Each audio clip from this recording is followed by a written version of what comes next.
Necesito ayuda. Estoy en el hospital y en estado estable. Soy australiano, así que la atención médica está cubierta. Solo necesito asesoramiento legal urgente. Soy un varón de 26 años de Leonard West de Sydney. Acabo de ser víctima de un incidente en el que estoy casi seguro de que mi novia murió. Me preocupa que yo sea el principal sospechoso. Nunca le pondría una mano encima, pero he tenido suficientes problemas de control de ira en mi vida como para que su familia me señale como el principal sospechoso. Además, no van a creer mi historia. Ni siquiera sé si alguno de ustedes la va a creer, pero solo la publico aquí para plasmar todos mis pensamientos y ver si hay alguna forma de salir de esta. Realmente no quiero ir a la cárcel, así que por favor díganme qué hacer. Mi historia comienza con mi vecino, a quien llamaré Lex. No sé exactamente cuántos años tiene. Calculo que tendrá unos 10 años más que yo. No me gusta admitirlo, pero siempre lo he visto como un poco gordo y ermitaño. Eso me hace parecer muy cruel, pero es uno de esos tipos de derechas en los que nunca está seguro de si estaban haciendo una broma pesada o realmente votaron por One Nation. Siempre estaba tratando de hablarme sobre la última criptomoneda. Hace un mes se fue a Europa a visitar a su familia y me pidió que le cuidara el perro. Yo no tengo mucha experiencia con animales y en cierta forma no quería, pero se ofreció a pagarme por las molestias y acepté. Era una cosa larga y delgada, un galgo o un huípet o algo similar.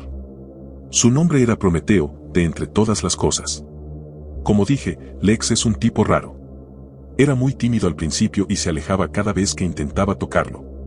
Cuando lograba alzarlo, temblaba como un loco. Casi quería comprarle un abrigo para perros o algo así. Lex me dejó una bolsa de comida para perros y un recogedor de excrementos. Eso fue todo lo que tuve. La primera cosa rara que pasó fue cuando intenté ponerle el collar para pasearlo, unos 2 o 3 días después de empezar nuestro tiempo juntos. Le toqué la espalda y se estremeció y giró el cuello para mirarme. Los pliegues de su piel gris se arrugaban y retorcían bajo su fino pelaje. Me impactaron sus ojos negros y brillantes. Esa fue la primera vez que se me ocurrió lo diferentes que eran sus ojos de los de un humano. Se lanzó y me moridó en la mano derecha. Primero sujetándome con los dientes y luego apretando con toda su fuerza. Escuché un crujido y sentí un dolor intenso. Me solté la mano de un tirón y miré el daño antes de apartar la vista rápidamente.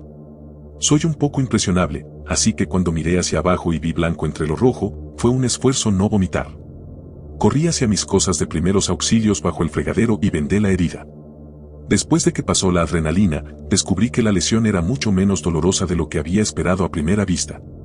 Se me pasó por la cabeza que necesitaría puntos. Más tarde ese día volví a mirar la herida y ya había formado costra. No soy de los que dramatizan. Me he roto el meñique jugando al baloncesto en el pasado y seguí adelante. Así que el hecho de haber reaccionado tan exageradamente en ese momento realmente me hizo dudar de mí mismo. Tal vez le eché algún tipo de maldición de venganza a ese perro porque juro que lo que viene a continuación no lo hice a propósito.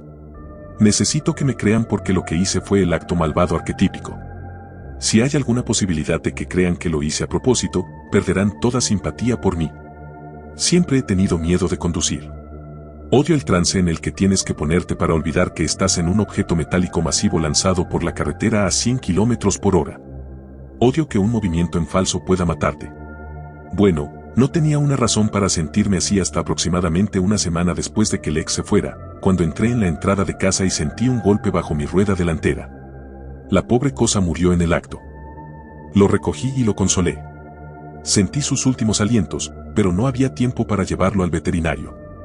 Odio decir esto, pero el impacto, el duelo y el arrepentimiento fueron ahogados por el pánico ante el nivel de problemas en el que estaría una vez que Lex se enterara.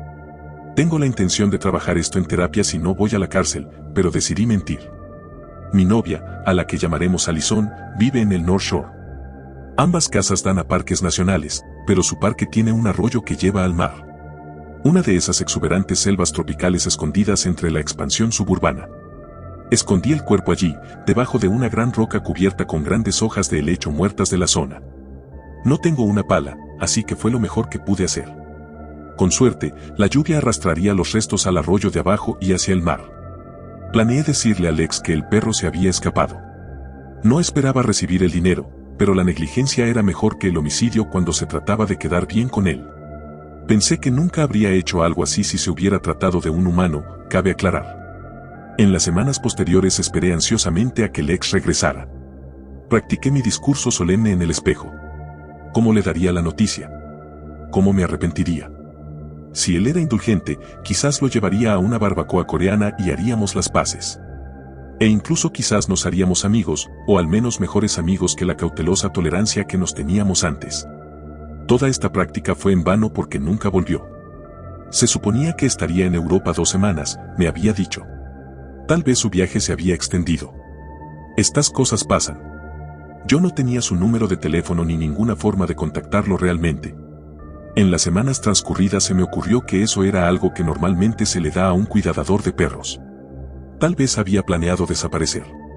Tal vez estaba huyendo y cambiando su identidad, pero no quería dejar a su perro solo.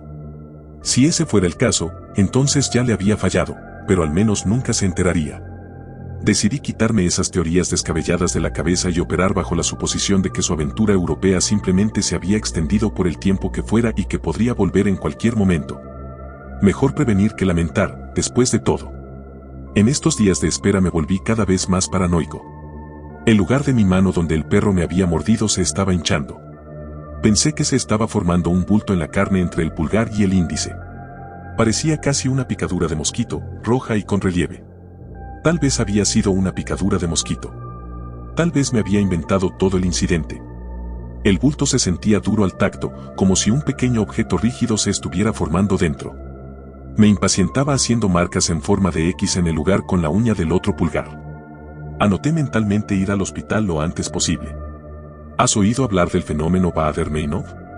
Es cuando empiezas a notar algo mucho más porque has estado pensando en ello, aunque no haya una razón lógica para que lo encuentres con más frecuencia. Estoy seguro de que sabes a qué me refiero. A donde quiera que fuera me miraban fijamente desde los jardines delanteros y los porches. Atados fuera de las cafeterías, en los paseos. Me quedé preocupado con sus ojos. En mis carreras matutinas me encontraba mirando siempre a los perros y no a sus humanos, como si ellos fueran los que estaban al mando. Desearía poder decirte que no encontré lo que estaba buscando. Siempre me devolvían la mirada. En una ocasión, mientras caminaba desde la parada del autobús hasta la casa de mi novia, una jauría de perros me siguió por la calle. Ni un humano a la vista. Juro por Dios que debía haber 5 o 6 de esas cosas siguiéndome a un paso lento y rápido. No se estaban acercando ni nada, pero me asustó y tuve la sensación de que si decidía correr, ellos acelerarían y cerrarían fácilmente esa distancia. Llegué al porche de Alison y me di la vuelta. Supongo que ellos debieron darse la vuelta e irse por alguna razón ya que nunca me alcanzaron. Esa noche fue buena. Me desahogué con Alison, aunque no se lo conté todo por descontado. Mi corazón latía con fuerza. Olvido exactamente qué detalles incluí y cuáles dejé fuera, pero le dije que estaba desarrollando miedo a los perros y sacar eso de mi pecho liberó un poco la tensión. Ella me dijo que también se sentía rara y que había creído ver un árbol blanco fantasmal en el bosque detrás de su casa. Pudimos reírnos de nuestras extrañas experiencias y ponerlas en perspectiva, aunque cerramos las persianas esa noche. Iré al grano. Hoy llegué a casa y había 6 agujeros excavados en mi jardín trasero. Cada uno era profundo, muy profundo. Se me heló la sangre. Mi primer pensamiento fue que Lex había vuelto de alguna manera. Se había dado cuenta de que Prometeo no estaba en mi casa. De alguna manera se había dado cuenta de que lo había matado y asumió que lo había enterrado en mi jardín trasero. Mi corazón latía con fuerza. Lex tenía una colección de armas, otra razón por la que no me gustaba. Pero él no estaba aquí ahora y no sabía dónde vivía mi novia. Ni siquiera sabía que tenía novia. Estaría a salvo en lo de Alison.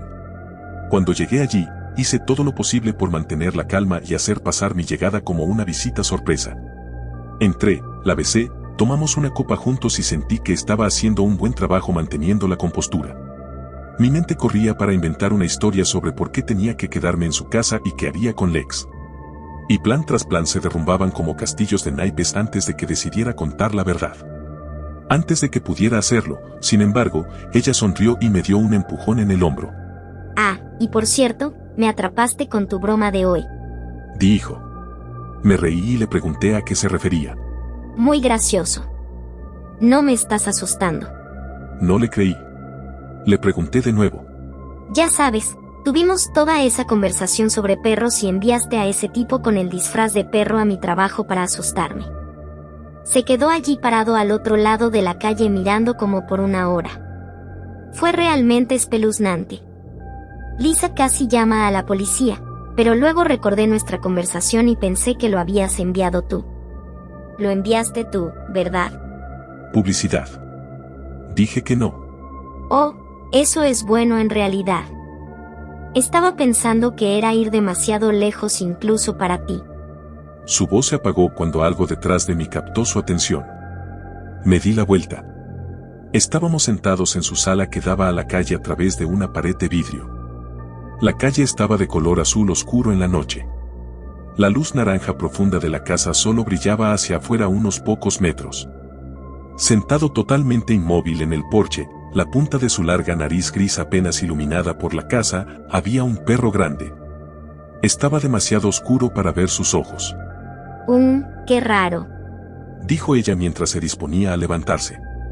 Puse mi mano sobre la suya indicándole que no se moviera. Me miró con preocupación.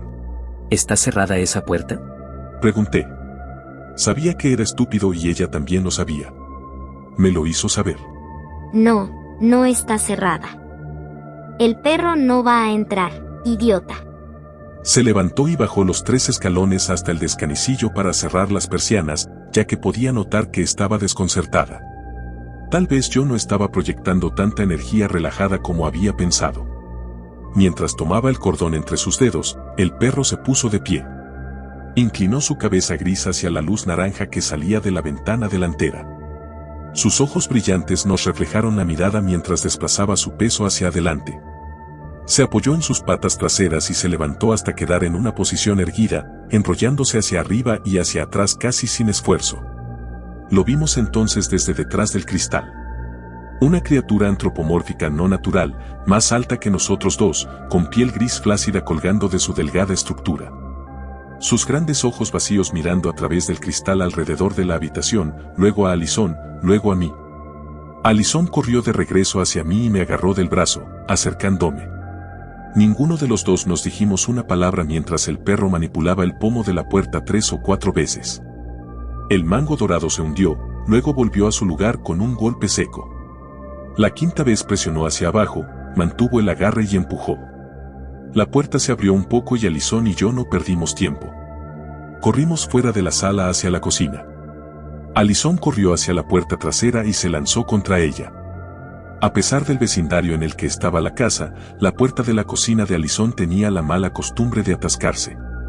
Nunca se había molestado en mirar las bisagras o el mecanismo o lo que fuera que causaba el problema, a pesar de mi insistencia en que lo hiciera. Se lanzó contra la puerta otra vez. Joder.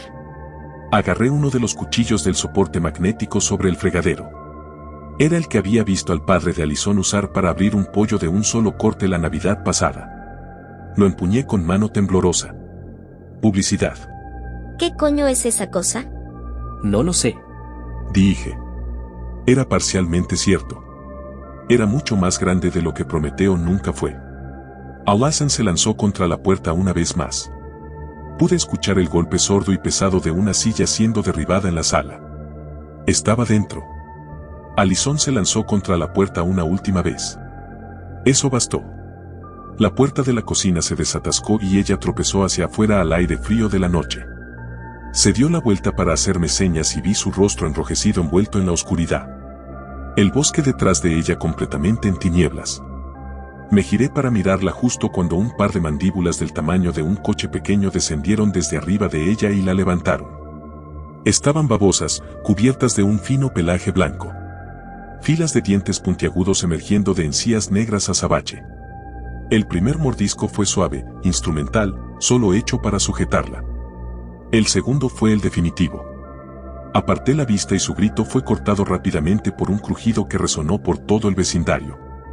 Escuché el golpe de lo que presumiblemente era su mitad inferior cayendo en la terraza trasera.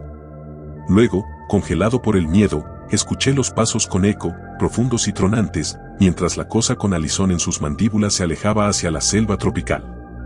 Lentamente levanté la cabeza. La cara del perro apareció en el umbral, moviéndose con una gracia inhumana hacia mí. Sus ojos vítreos revelándose uno a la vez. Una vez que su cara estuvo en la cocina, también lo estuvo su brazo derecho. Al final de una mano gris moteada parecida a la humana, empuñando un bisturí de plata brillante. El resto de su pesada estructura se asomó por el umbral y en un momento de desesperación me lancé a través de la habitación.